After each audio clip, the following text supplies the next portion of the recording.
Microclustering? Sure. Microclustering, boy, there's a word for debate. There'll be arguments on both sides of it. When they talk about microclustering for water and breaking it down into smaller molecular sizes, it's more of a misnomer that explains a concept. If you think of low energy water as being clumped together like a bundle of grapes, kind of stuck together, if you think of iron filings, for instance, in an electromagnetic field, they bunch together. If these lose their charge, they kind of bunch together. The reason it becomes a problem is if your cells have what's called an aquaporin, which they do, it's really hard to jam all of these into that hole, or aquaporin, and so you get poor hydration. If you introduce an electric charge to this water, it kind of energizes the molecules, kind of like an electrostatic charge, and they start to separate a little bit. If you really zap the water, or really increase the charge on it, they disperse and they have a much bigger charge, at which point they can streamline much better. People talk about microclustering like it's molecular bonds holding water molecules together. A water molecule is that only.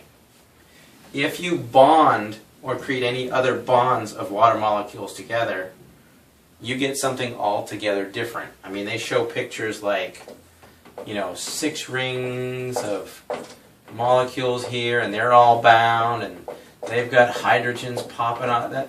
That's a whole different chemical compound. That's not water. Microclustering actually pertains more to what we would call the electrostatic charge on the water.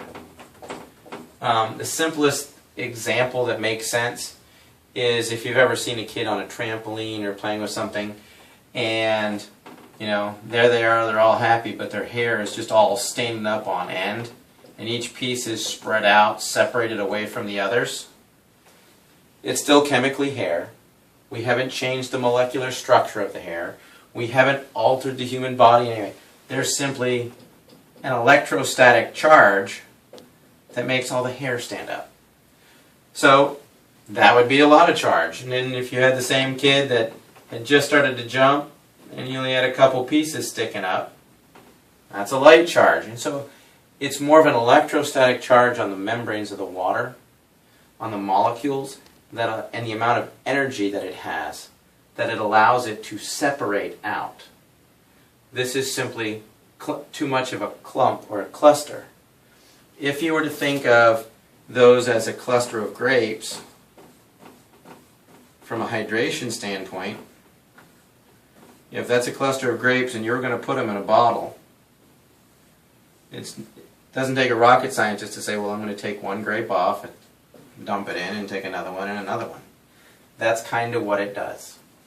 It's not exact science, but the concept of microclustering revolves around that issue.